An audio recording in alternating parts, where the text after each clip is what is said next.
everyone, welcome back to my channel. I'm Sally and this is Secret Life of a Seamstress. I hope you're all well and you've had a really good week.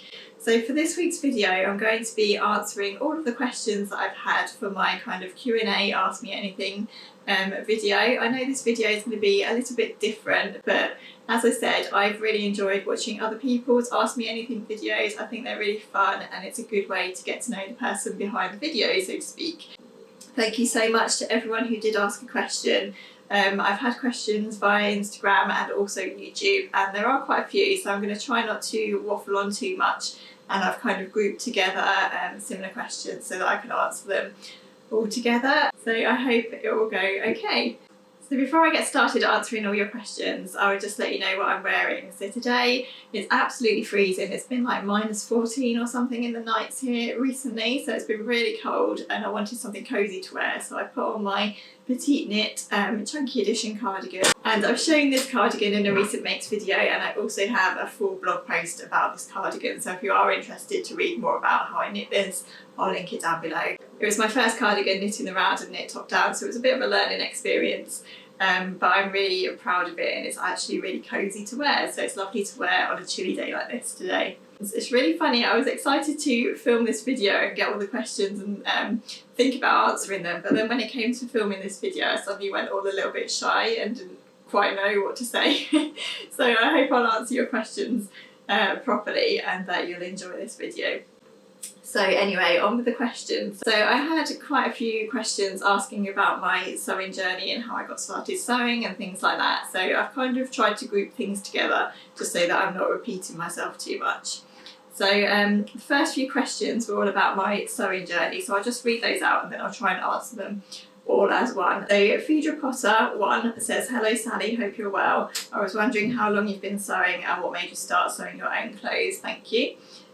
Lacey the Bookworm, "I'd love to know more about your sewing and knitting background. Did you study something related at university?" The Barefoot Sewer, "What got you started sewing your own clothes?" So Luby Lou, "How long have you been sewing? Have you had lessons or are you self-taught?" And Ishbin Clamp, I think I'm pronouncing that right, "When did you start sewing and why?" Byrina, I hope I'm pronouncing that one right, "How long have you been sewing?" So So, how long have I been sewing? Well, I feel like sewing and crafting has always been in my life. I feel like ever since a very young age, I've always been making things. I remember when I was about 7 or 8 years old, I used to get books from the library about how to make these little felt animals. And they were just kind of hand sewn little felt animals that you could copy from library books. And I remember making those at home. And I must have been quite young at that age to be doing that. So there was that kind of sewing that was in my life, and then as I got older I did do a bit more kind of cross stitch and a bit of embroidery. Sewing and crafting is very much in my family, so my grandma and my nan and my mum all sewed a bit. My nan was a seamstress, so she was a machinist in a factory. She used to make baby clothes and things. But my nan and grandma, my mum, all knit and crocheted as well, so it's always been very much in my life. And I was kind of surrounded by it from a very young age, so I always kind of wanted to learn and get into sewing and making. But in terms of when I got into dressmaking, it wasn't until I was a bit older. I remember as a teenager I really wanted to start learning how to make clothes on a sewing machine, and my mum had a sewing machine, so I did kind of try to make a few things here and there. And at school at that time it wasn't really taught very much. I think we had one term only of home economics where we did a little bit of sewing, and I remember making a pinafore dress in high school. We were kind of taught how to follow a pattern, but it wasn't really taught, which is a real shame. So I kind of dabbled in and out as a teenager, but knitting as a teenager was really my thing. I was quite an anxious teenager for a little while. I suffered from a phobia, which is a whole other story. But knitting and sort of yarn craft and cross stitch and that sort of craft really got me through that difficult time. So I think for me knitting was the thing at a younger age, and then as I got older and was more able to use the sewing machine and follow a pattern, probably in my teenage years I kind of dabbled in and out of it. But it wasn't until I got a bit older that I started to sew properly. So in terms of have I had any lessons? I didn't go to university to study sewing or anything like that. I wish I had. But at that time, it was about the 90s, I suppose. I can't remember what year I was in high school, but when I was at the age of having to choose my subjects for university and high school, sewing just wasn't the thing. You never really sort of got the opportunity to study sewing.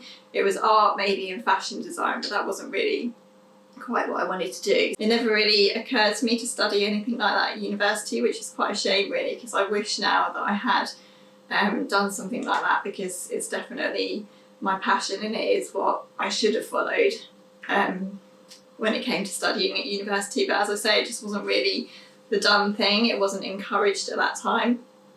So I haven't really had any formal training sewing wise. I did do a night school class where they just taught you how to make a pair of pyjamas and how to use an overlocker and how to use a sewing machine, but that's literally all I've done. Everything else has been picked up from my mum or family members, or it's just been self-taught or via YouTube, via Instagram and all the lovely people that I follow on YouTube, which are such an encouragement and such a help with learning these new skills. And I think just to answer the why I started sewing is just because I've always loved clothes. Always loved clothes. Ever since I can remember really, I've always loved clothes, and I've always loved the construction of clothes. So I would sort of sit behind people and look at how their clothes were made, because I was into knitting at that time. If someone was wearing a knitted jumper, I would sort of look at the jumper and see what stitches I thought were used in the jumper. It just kind of all naturally was there in me. So I've always loved clothes and I've always loved making, and I've always been quite specific about the type of clothes that I like and want to wear. So sewing was quite sewing and making my own clothes was quite a natural sort of thing for me. I always wanted to be able to create my own things, because I used to imagine outfits and things in my head and go shopping for them, and they weren't quite right. So I think sewing your own clothes just opens so many doors, and yeah, I think that's just why I started sewing.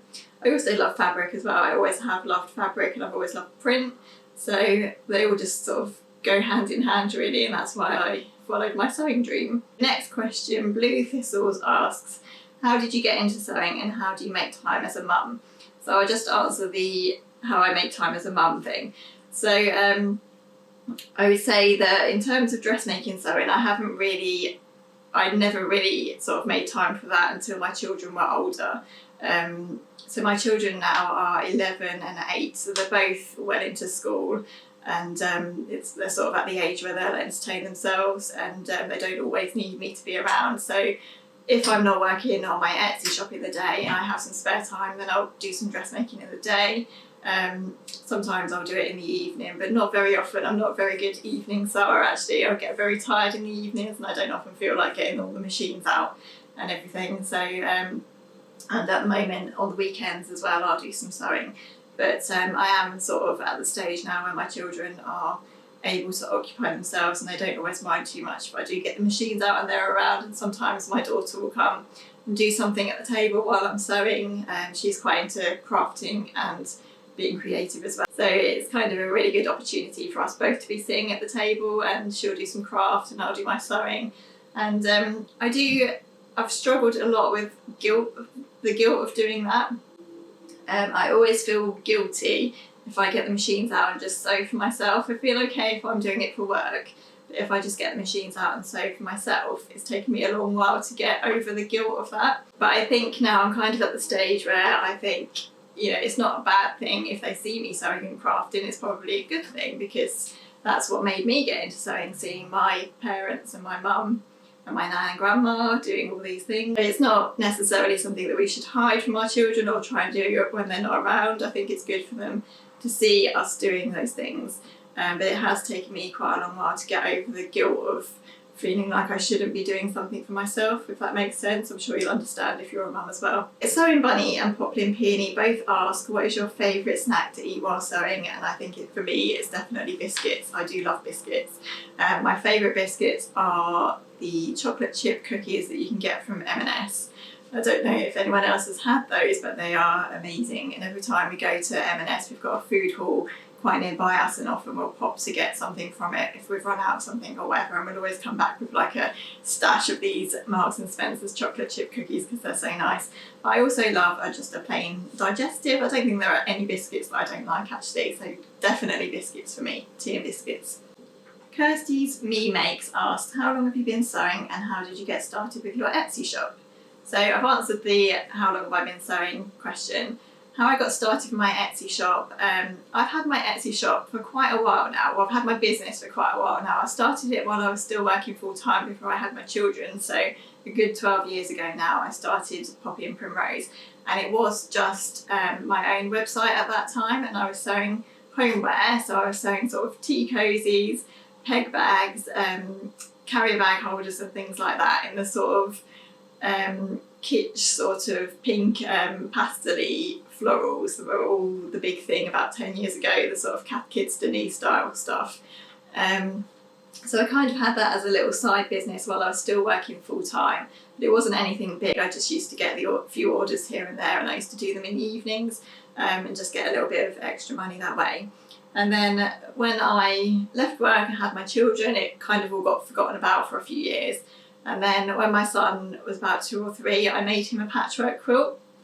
And I had quite a few mum friends at that time, and I showed them the quilt, and a couple of them said, oh, you know, this is really good, you should try and sell them. So I started myself up a little Facebook page at that time, still called it Poppy and Primrose, and just had it as a Facebook page. And at the time I was just making things up and selling them, sort of one-off items. But I did take a couple of orders in as well that just came naturally, like via friends and family and things like that. And then whilst that was all sort of happening, I thought to myself, oh, I wonder if I can make this a little business. I wonder if I can make more of this. So then I looked into having an Etsy shop. So I set up my Etsy shop, and it kind of just ticked along in the background really. I used to get the odd order here and there, but it wasn't anything, you know, huge or anything. So that kind of just ticked along while my children were at home and I was a stay-at-home mum. And I used to just do the odd order here and there when I could, when they were in bed or when they were napping or whatever.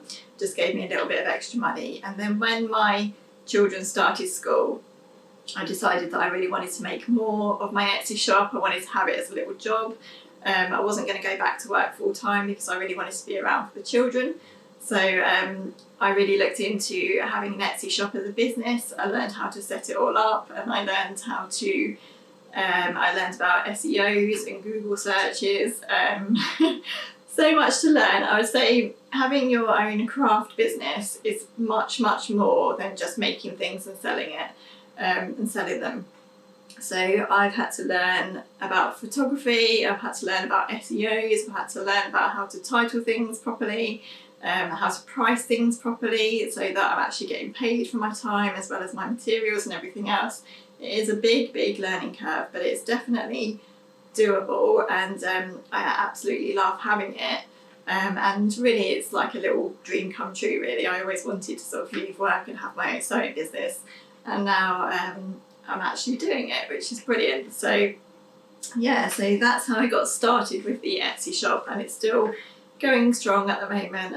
Still brings me in a bit of money, which is really good, so that I'm still home with the children and I'm making money at the same time. So that's my Etsy shop story in a nutshell. Collective Me One asks, what do you sew for your Etsy business? So as I mentioned, I did start selling patchwork quilts, and just recently I've stopped selling them now. So basically I listed patchwork quilts to order, so people would order a size and they would order a colour scheme and I would make up the quilt for them. But they are a big job. So recently I've stopped taking orders for patchwork quilts, and now I'm just doing personalised cushions. I'll put some pictures in here of the things I make so that you can see. So I'm doing personalised name cushions and name bunting, and then the odd other thing like initial cushions. What else do I make? Little dangly items for nurseries and things like that. So yeah, that's what I do now. If people ask me directly to make them a patchwork quilt, then I often will do it, but having them made to order was quite a big job, so I've stopped that for now because I feel like the cushions and the bunting are sort of keeping me going as they are at the moment. So I might go back to the quilts again, but for the moment I've kind of left those and I'm doing more personalised items. Noelia's Makes asks, do you enjoy having your own sewing business and does it keep you busy all year?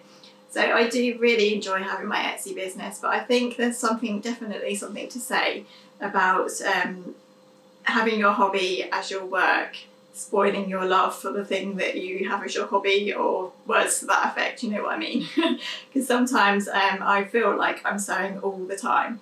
So I'll sew for work all day, and then I'll have a dressmaking project that I want to do, but I just really don't feel like getting on with it because I've sewn all day for work. So I think at the busy times, it's possible that the Etsy shop does take away my love for sewing a little bit, but at the same time, it's my absolute dream job in a way, because as I say, I've always wanted to run my own little sewing business.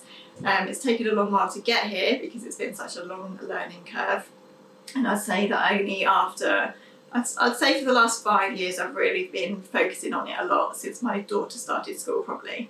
But it's only really now that I feel like I've got to the stage where it is regular income and it is a regular order stream, and I feel like it's kind of working properly, if that makes sense. So it is a big job. I wouldn't underestimate how big a job it is and how big a learning curve it is. But yes, I do really enjoy it, and it does keep me busy all year round, but there are definitely more busier times than others, like Christmas, Easter coming up. I'm already getting busier with Easter orders. So yeah, I'd say like seasonal times definitely more busier than others. So next question, I hope I'm not rambling too much with these answers. I'll try and sort of be as brief as I can. Small Karine asks why the name Secret Life of a Seamstress. This is a really funny story actually. So at the time of me starting Instagram, I only had my Poppy and Primrose account, which was mainly focused on my work and on the things I sold and everything. And that was my main Instagram account. And then I started getting into dressmaking, and I wanted to start to post my dressmaking makes. So I tried posting them on the Poppy and Primrose account, but it didn't really work because obviously they didn't really work together. So one was my business and one was my sort of personal sewing. So I set up another Instagram account, and originally it was called Sally Sews. But after a little while I just got a little bit bored of that name and wanted something a bit different. So I thought of the name Secret Life of a Seamstress just because it was kind of what went on behind the scenes of Poppy and Primrose, because that was my main thing at the time. So it was kind of the sewing that I did behind the scenes. So that's why I called it Secret Life of a Seamstress.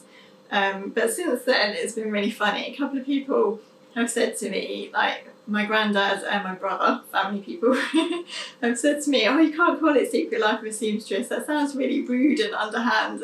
And it never even occurred to me that anyone would think of it like that. So it kind of made me think, oh, maybe I should change my name. Maybe it is a little bit sort of risky. But in the end I decided not to change it because I like the name, and I decided to keep it. But that was quite funny. I never even thought of it like that. But then it did remind me of that series that used to be on called Secret Life of a Cool Girl. I don't know if anyone watched that, Billie Piper in, and I thought, oh yeah, maybe it does sound a bit like that. But I've decided to keep the name as it is at the moment. Sometimes I kind of wish that I'd just called Poppy and Primrose and Secret Life of the Seamstress my name, just so that I could have them all as one thing. But at the moment it's working, and I never really expected the Secret Life of a Seamstress account was just going to be just somewhere that I would post my dressmaking makes. I never really expected it to grow in the way that it has. So that's been really lovely, and I love my blog work and I love my YouTube work and I love the dressmaking. It's really my passion, so I'm really happy that it's grown in the way that it has. Just So Me asks, what is your day job? So I've kind of answered that already. Basically, I left my job as a PA when I was on maternity leave from my son, and I never really wanted to go back to employment. So I always wanted to be a full-time mum when my children were small. So we made that work for us financially, and then I just kind of carried on staying at home, and as I say, I built up my Etsy business just so that we would have a little bit more extra money coming in every month, and that's working for us fine at the moment. So at the moment, that's my day job. I'm a full-time mum and Etsy shop owner, I guess. I always find it really hard, if anyone asks me what I do for a living, I always find it really hard to know what to say. So I'm kind of like, oh, I'm just a stay-at-home mum and I do a little bit of sewing on the side for money. It's really hard to kind of explain what I do, but that is what I do. Nicola Salmons asks, when do you do your sewing during lockdown? So at the moment I'm doing all of my orders sewing in the day. I try and get that done if I can when the children are doing their homeschool, because at the moment they're doing more sort of online Zoom lessons, so I can just leave them to it a bit more. So I tend to get all my orders done in the day if I can, and then if I get the odd hour or so, any days I'll maybe just do a little bit of sewing here and there, maybe sometimes in the evenings, but mainly it's been weekends. So when my husband's around a bit more I tend to do a bit more at the weekends, but I do feel like dressmaking sewing has slowed down a little bit during this lockdown period. Sam Stitches asks, what is your favourite and go-to sewing pattern? So it might not be a surprise to anyone that my favourite sewing pattern is the Darling Ranges dress by Megan Nielsen, and I've sewn that dress so many times as it is, and I've hacked it around and done lots of different things with that pattern, so I'd say that's definitely one of my favourite patterns, the Darling Ranges dress by Megan Nielsen. Pipskiloo Sews asks, do you have an ultimate dressmaking challenge that you'd love to achieve? I think for me it's going to be coat making. So I've got a coat on the go at the moment which has really slowed down recently. I haven't done anything on it for ages due to lockdown and everything else. But I think, yeah, making a coat has always been something that I've thought, oh, I'd really like to have a go at making a coat, and I know that if I could do that I'd be so proud. Yeah, apart from that, I don't really know. I know jeans is a big thing for some people, but for me, I've never really felt the urge to sew jeans. I don't know why, maybe I'll try it one day. And I also think the pair of shorts I have on my Make 9, I want to sew the Jessa shorts by tilling the buttons. That would be a big challenge actually, because that involves the fly zipper and things like that, so it's kind of like a pair of jeans. But yeah, I think the coat is definitely something that I'd like to achieve, and I know I'll be proud if I can do that and make a good job of it. Yorkshire Sew Girl asks, what is your favourite garment that you've ever made? This was a bit of a difficult one really, because I feel like I wasn't quite sure what to choose, so I've chosen the Wilder gown that I made recently, and I'll put a picture in so that you can see what it looks like. I think this just turned out, it was one of those things that wasn't necessarily going to be amazing, but I feel like I'm really happy with how it turned out. So I've said my Wilder gown, also a couple of other things were the blouses that I made 2 avid seamstress the blouse patterns, and when I made those I was really proud of those because they're quite intricate, I suppose. So you've got the thin button band and the little thin buttons and the collar, and when I'd made my 2 versions of that I was really proud of those too, because I kind of mastered making a basic shirt. The Baker That Sews asks, if you could only sew one pattern for the rest of your life, what would it be? A difficult one again, and I nearly said the Darling Ranges dress. It would probably be either the Darling Ranges dress or something like the Indigo dress, just something that was really hackable, something that you could easily change and adapt. So you probably have the same pattern but you could change it and adapt it quite a lot. So I think it would be, for me, the Darling Ranges dress or the Indigo dress if I'm allowed to choose 2. That's probably cheating, isn't it? So I'll go for the Indigo dress, just because that's a nice basic pattern, as I say, that you can hack around and change quite a lot. So it would be the Indigo dress. So Boston asks, what drives your choice of fabric? I think for me it's usually print. So if I see a nice print, much like when I showed recently the crane print fabric that I brought from Higgs and Higgs, that was definitely a spur of the moment, have to have that print moment where I just couldn't leave that fabric. So I think it's often print. But I also go for how something feels. So I know that I'm not very comfortable wearing cotton, for example, so I'll often kind of steer away from cotton fabrics and go for like a drapey, softer viscose. So if I'm somewhere where I can feel the fabric, it will be feel and texture. But I think definitely shopping online, it would be the print. If you see a nice floral print or a nice big bold kind of print that you just can't leave alone, that's what would make me buy it, I think. Knit Nurse asks, what other crafts do you enjoy doing and what crafts do you fancy having a go at? So obviously I enjoy knitting as well as sewing. I've also recently done a cross stitch. Cross stitch is something that I did in my teenage years and I haven't done for a long time. And I did a little cross stitch over Christmas and really kind of enjoyed it, so I thought I must get back into doing more hand sewing. So I'd really like to give embroidery a go. I'd really like to learn how to do a few more embroidery stitches, and also crochet, so I can crochet basic stitches, so I can crochet back and forward in a line. But I've never really mastered sort of making toys, these lovely toys that you see around, or followed a crochet pattern or anything like that. So I think crochet is something that I'd definitely like to learn more in the future. Never Ending Stitches asks, what is a non-sewing book you've loved, a book you've disliked, and your favourite book from childhood? So I have two favourite books. One is Rebecca by Daphne du Maurier, which I absolutely loved. And it was just a random book really that just really kind of spoke to me, I suppose. If you've read it, you'll know the storyline. Just about a normal girl and the sort of feelings and emotions she feels as an introverted, sort of quiet person. And I really kind of identified with that and the way that she felt. So I really enjoyed Rebecca by Daphne du Maurier. I also went through a phase of absolutely loving Rosamund Pilcher books, and one of her books, Coming Home, I really, really loved that book. And again, it was just, I don't know why I particularly loved it. It was set in Cornwall. I love Cornwall, so probably that's one reason. And it was also kind of set half in World War II time as well, which is another era that I really enjoy reading about. So I think those two combined just made me really love that story. And I've read that book a couple of times, and I very rarely reread books, so that's how much I enjoyed it. Also love all of the Harry Potter books, and that's a really nice thing to be into now because my children are getting into Harry Potter, so we're kind of, my son's reading all the books at the moment and we're watching the films together. And I also really enjoyed the Lord of the Rings books as well. So there are a few that I've enjoyed. A book that I really disliked, it's quite funny because at college I studied English literature and we had to read The Handmaid's Tale, and I absolutely hated that book. I really just couldn't sort of get on board with it at all. I'm not really a futuristic person, so I don't often like sort of dystopian futuristic kind of novels anyway.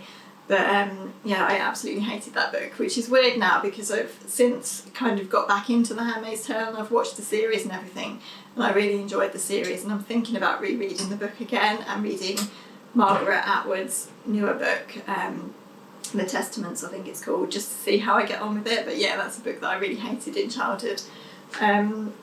Not childhood, actually teenage years, sorry. Favourite book from childhood, I think is just all of the Enid Blyton books. I absolutely love the Faraway Tree books, I love the Famous Five books, and all of the kind of Enid Blyton adventure series books. I love them so much, and even now I just can kind of remember being a child and just being so excited to read those books and go and snuggle in bed and sort of get really cosy and read a good Enid Blyton book. Becky White asks, I'm knitting the thread cardigan which I saw you also made, any tips? I think with that pattern it's a lace pattern, so I made sure that I wrote down every single step, every line that I was on, especially when you're decreasing and you're doing a lace pattern. I kind of marked everything that I was doing, circled where I needed to do a decrease, just so that I always knew where I was with the pattern. So I think that would be my tip, just write everything down, everything that you're doing with that pattern. Tracy62127 asks, what is the perfect method for invisible zips? This one made me laugh because I don't know, I hate doing invisible zips. I avoid them where I can, where possible. I think I've only done 2 or 3 in my whole life, and they're definitely far from perfect. So if anyone has a perfect method for inserting invisible zips, then please do let us know down below because I would like to know myself. Happy Lynn asks, ideas of what you can make when you only have 1 yard of fabric. I would say the Agnes top, could you get that out of a yard of fabric? Possibly, if you shortened it a little bit. The Kirsten kimono tee, which is a really good pattern, which is literally just 2 pieces of fabric and the hem at the neck is turned down and there are no sleeves because they're grown on. You could probably easily get that out of a yard of fabric, sorry. And I'll link that pattern down below. And also the Ogden cami takes very little fabric as well, so I think they're all good ones for stash busting and just using up little bits of fabric. Sharon W91 asks, do you have an overlocker, and if so, do you use it as much as your sewing machine? Yes, I do have an overlocker. I have the Janome 644D, which I've recently bought. I recently upgraded from my old Toyota overlocker to the Janome overlocker, and I absolutely love it. I use it all the time for finishing seams. But I'd say possibly I use it more than my sewing machine because sometimes I'll now just make a whole garment on the overlocker. So I guess really I probably get more use from the overlocker than maybe I do from the sewing machine, I don't know. But I definitely use it loads, and it was one of those things that took me a little while to invest in, like it does for lots of people, but as soon as I got it, I wouldn't go back from having an overlocker really. It's just it finishes your insides of your garments to a more professional standard, and I think as soon as I started to use my overlocker, I really got into dressmaking more, because one of the things that bothered me a bit about home sewing in general was just that the insides looked messy and I wasn't really quite sure how to finish them at that time. So yeah, I love having my overlocker. And you don't have to buy an expensive one. As I say, I had my Toyota one for a good few years and that cost like £150. So yeah, you can easily pick up a cheap one, and I know they have them in Aldi and Lidl sometimes as well that do the job perfectly. So yeah, I love my overlocker. Nina is sewing asks, what is your favourite fabric to sew with? It's definitely viscose and rayon, I think. As I've said before, I am a jersey wearer, I love to wear jersey, but in terms of what I prefer to sew with, I love sewing with a lovely, pretty, drapey viscose or a rayon. I'm going to try and speed up a bit now because I think this video is getting really long. Julie K. How do you come up with ideas to repurpose one outfit into something totally different? So I think this is something that I'm not very good at actually. I think if I was ever on the sewing bee, the repurposing challenge would be what I'm terrible at, because I'm not good at having ideas of what to change one thing into another. Really, I've recently shortened a dress into a top, and I think things like that I can kind of imagine, but in terms of sort of I know people get shirts from charity shops and transform them into totally different things. I think I'm not very good at seeing those kind of things, so I'm probably not the best person to answer that. But I think in terms of how to adapt your own wardrobe to things that you wear more, I sometimes get things out and I think, what could I do with this to make it more wearable? So I've shortened a couple of dresses to make them more tunic length, and I know that I can wear them with leggings and they feel a bit more comfortable then. Sort of simple changes like that. What do you feel comfortable in? I know that I feel more comfortable having sort of tunic lengths and jersey dresses shorter, so if anything ever feels a bit long or frumpy, I'll just shorten it and feel much better in it. As I say, the indigo dress that I recently changed just wasn't working for me as a dress, so I shortened it into a little peplum top that I knew that I would get more wear out of. I think it's just thinking about what you feel more comfortable wearing and how you can adapt things that are already in your wardrobe to kind of suit your personal tastes and preferences better. That's how I look at it anyway. Kathleen asks, do you buy a pattern first and then buy the fabric that you think would suit the pattern best, or vice versa? What fabric do you consider to be a serious but worthwhile investment that you love and is hard to cut into, a treat for yourself, and what do you make of this special fabric, i.e. a full ply silk dress or a special wool coat, etc. I think I definitely buy a pattern first and then think about my fabric. I don't often just buy fabric before knowing what I'm going to make with it. Yeah, that's the order that I normally do it in. I think in terms of what fabric do you consider to be a serious investment, I know I've invested in Atelier Brunette fabric, which I absolutely love. I love all of their prints and designs. They're very expensive, but I think they are an investment. And if you have something special in mind that you want to make, they really do kind of up the level of your garment. And if you're worried about cutting into that kind of fabric, then make a cheaper version first from a cheaper fabric, just so that you know what you're doing and your sizing and everything before you cut into the beautiful fabric. So yeah, I love Atelier Brunette fabrics. I don't buy them a lot, to be honest, but I do order them on all the websites that stock them. And I've also recently got into Mind the Maker fabrics, and that's a fabric that I haven't bought. I don't actually spend a lot of money on fabric. It's very rare that I would actually sort of buy a fabric that costs a lot. I love the Mind the Maker fabrics that I've seen around recently. They just look beautiful, but I haven't actually invested in one yet because I just can't quite bring myself to. So I'm not someone that spends a lot on fabric generally. But I have in the past, as I say, brought Atelier Brunette fabrics when they've been in sale, and you can really tell the difference in the quality of those fabrics, so it's worth doing if you've got something really nice to make. Patterns and Pages asks, how do you do your appliqué letters so neatly? I guess this is the applique letters that I do on my cushions for my shop, so thank you very much. I'm glad you think they're so neat. I think it's just practice really, so I've been making them for a long time, so I'm just being careful with the machine really. Collective Meat One asks, show us the other crafty things you do, cushions, etc. So I would love to show people other things that I've made around the house. I've made a lot in our home. I've made blinds, cushions, quilts for my children, cushions around the house. Really, I think that's what I started with in the home, sort of home sewing, table mats, table runners, blinds, as I say, and cushions and things for the bed. So maybe one day I'll kind of gather everything up and show you the things I've made around the house, if that would be interesting to anyone. And finally, Mrs. Beeps asks, how do you choose the right fabric for a project when you have to do it online? So this is really difficult, isn't it? I found this really hard at first as well, because you know, one of the nicest parts of sewing is going to a fabric shop and feeling the fabric, and I think it just comes with experience of buying and using more fabric. So you get to know the sort of fibre content of a fabric. You can probably imagine how it's going to drape and how it's going to warm. So if you look at the kind of fibre content of a fabric, you can often tell how it's going to feel and how it's going to drape. So it's got a lot of polyester in, it might kind of feel a little bit more stiffer. Rayon is very drapey, very soft and natural. So I think it's just sort of trial and error really. The more I've bought online and the more I've sewn with, the more I can kind of tell what I'm buying.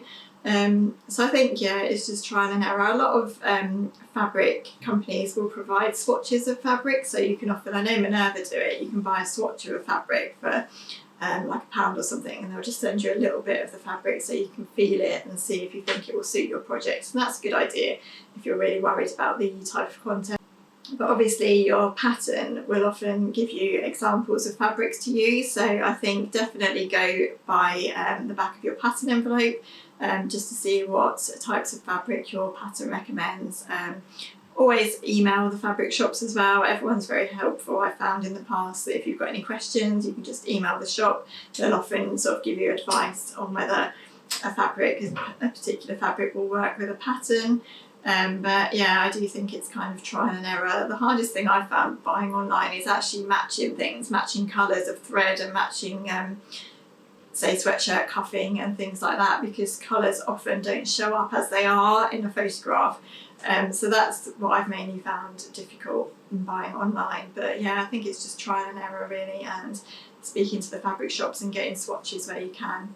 Phew, that is the end of all the questions. Thank you so much to everyone that asked a question. It was really fun actually to go through all of those and answer them and think about my sewing journey and how far I've come and what my favourite things are and things like that. So thanks so much if you did ask me something.